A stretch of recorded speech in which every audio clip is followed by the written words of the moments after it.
Guess we just call you champ now, huh?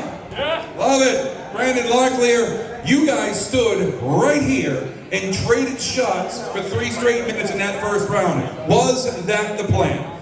No, definitely wasn't the plan. He's definitely taller than me, got longer reach.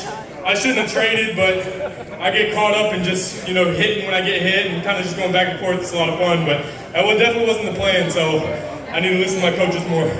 Took a little bit of damage in that one. Didn't really, maybe a lot of damage in that one. When you take a look at that one, when you get back to the back. However, you persevered through it. You came out in that second round and just turned it on.